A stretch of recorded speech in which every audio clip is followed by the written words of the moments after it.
Hi everyone, this is Neel Raithatha, consultant audiologist and director of WAX.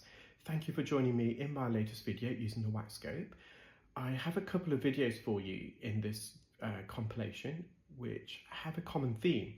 So in both patients, they have quite narrow ear canals, and additionally in both procedures, I'm not solely relying upon microsuction. I'm using, as you can see, forceps and manual instruments in this patient's right ear where they have a hearing aid dome really lodged into their ear. And in patient 2, I'm going to use a combination of the forceps, ear hook, and also the ear pick. Now, normally hearing aid domes come out a lot easier than this, but this dome I feel was a bit too large for the patient's ear to begin with, hence why as the patient was extracting the hearing aid, the dome remained. So I've asked them to return to their audiologist, which they have an appointment with later on in the week, to reevaluate whether it's the most appropriate dome for their ear, and also to consider whether custom molds would be more suitable for the patient. So a custom mold is when the audiologist takes an impression of the ear canal, and using that impression, a custom mold is sculptured for the patient's ear so it fits like a glove. It's made to measure. Now, upon removing that, you can see this patient's got a plug of really dry hardened wax lodged really up against their eardrum, and you can just see their eardrum bottom left of the screen. And now I've reverted to our smaller size specular. Previously I was using our medium size specular, but that was just a bit too big, particularly when I wanted to work and visualize deeper in the ear. So this is our pediatric size specular. It's our smallest one. It's got a diameter of 3.5 millimeters. And I'm slowly just tugging this wax forwards towards the entrance. It was quite dry, but I managed to get a suffice suction grip, and we've now managed to remove that from the patient's ear. So we're just going to re-enter. You can see there's a bit of bruising to the ear canal caused by that dome. Interestingly, this patient wasn't aware that that dome was in their ear. They did notice that when they removed the hearing aid, the dome was no longer present, and they just assumed that that dome fell on the floor. So what they did, they attached another dome to the hearing aid, and were actually wearing the hearing aid with that dome already lodged in the ear. So you can imagine just how impacted that deeper piece of wax really was. So this is the same patient, but we're just moving on to their left ear.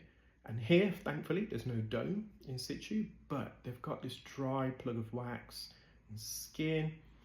And I'm just trying to bring this through the isthmus. So the isthmus is the region between the first and second bend of the ear canal. So it's considered the narrowest part. But to facilitate, I've just instilled some medical grade olive oil spray into the patient's ear. And what this will do is just soften the surface of this wax and skin plug so I can get a better airtight suction grip. And I'm using this suction probe in two ways. Not only am I using it to perform microsuction, but I'm also using it to kind of almost leverage the wax plug out. So I'm applying a bit of pressure superiorly, and as I'm suctioning, I'm also just dragging this plug against the floor of the ear canal. And as I'm doing that, I'm also trying to navigate the bends of the ear. You'll see just how bendy this patient's ear is once I remove this plug.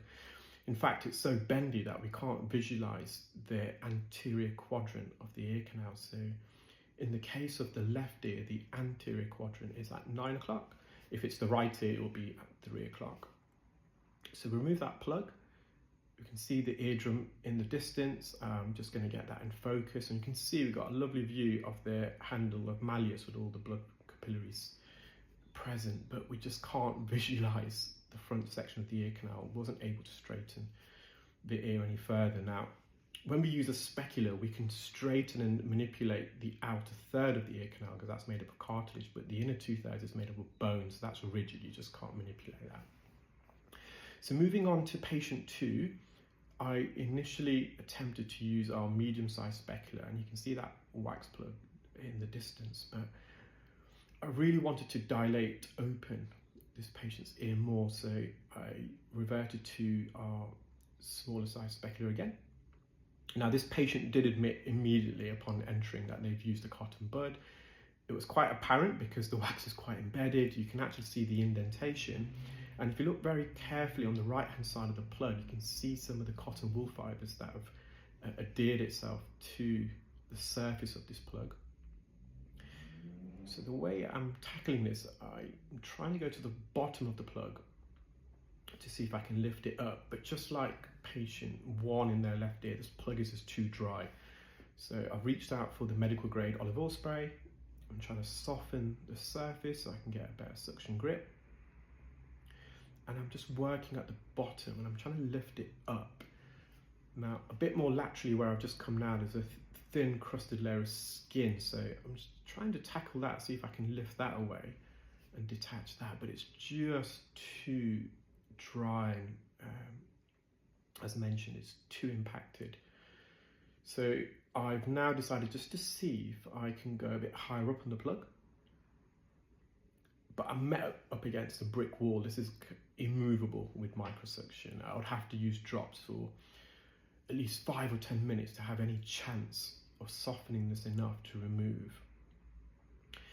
So at this stage, I inform the patient that in a moment, I'm going to use some manual instruments. Now, using manual instruments in narrow ears can be a bit more challenging because you've got less space to work with in the ear to manipulate. So with suction, although you are manipulating and wriggling the suction tip, with manual instruments, you are having to manipulate more so because you're having to get in and around the wax or embed into the core of the wax. I initially tried the ear hook, but I wasn't able to go deep enough given how narrow the patient's ear canal is to get in and behind and turn it. So I'm now using the ear pick. The ear pick is great in cases such as this, where you've got a narrow ear and limited working space, because it's got a slimmer profile, so I can really get into narrow ears with it. Now, I've embedded the tip, and what that has done, it's actually reorientated the wax plug. So the wax plug is now, previously it was like that, and when I put the ear pick in, it's pushed that section backwards and the bottom part upwards. So this piece of skin was that piece of skin on the floor of the ear canal that I was trying to remove earlier, and it's just glided towards the entrance. I'm attempting microsuction again to begin with, but just like patient 1, I'm going to now revert to the forceps. And I've managed to get quite a firm grip, and to enable me to use the forceps with the jaws aligned at 12 and 6 o'clock, I've just rotated the specular. I don't know whether that's visible. Now the slot is present between 12 and 2:30, 3 o'clock. Normally I have the slot positioned around 12:30, but when you want to use the forceps with the WAXscope in this orientation, you do need to rotate the slot, and it's easily done when the WAXscope, when you've got the specular attached to the WAXscope, you can either just rotate it with your fingers or you can remove the specular and reattach. But even with the forceps, I can just feel the resistance. So there's a thick blanket of skin on the floor of the ear canal that's not only enveloped the wax plug, but it's still connected and attached to the floor of the ear canal, so therefore it's almost playing tug of war with me. So I've decided momentarily to go back to microsuction.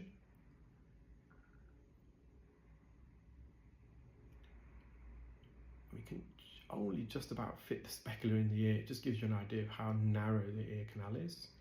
And you can see that blanket of dead skin that I was making reference to. And I'm just giving that a little shake, a little wriggle, and it's slowly coming towards the entrance. And as soon as I come out of the ear with the specular, the ear canal collapses at the entrance. So I'm just going to use the specular again to prise open the ear canal. You can see that skin is more reflective. There's a lot of hairs matted to this as well. And once more, I'm just trying to tease this through, but I just don't think microsuction is going to be the way of doing this, although I'm just going to go back quickly to see if I can get this skin away. If you fully remove the skin, it helps to mobilize the plug. and it's just trapped here. I can try and pull that all day with microsuction, it's just not going to come through. So I think I'm going to go back to the forceps to begin with, but I eventually managed to remove this using the ear hook. And this plug, the reason why it's trapped, is larger than that entrance.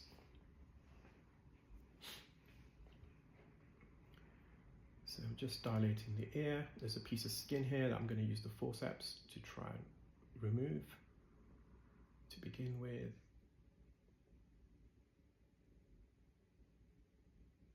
Even that skin's playing really hardball with me.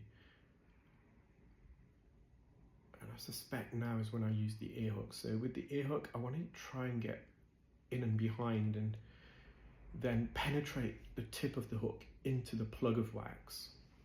You do have to be careful. You don't want to put too much pressure when you embed the tip, because you can quite easily submerge that tip and graze the floor of the ear canal as you extract. So it's got to be controlled pressure.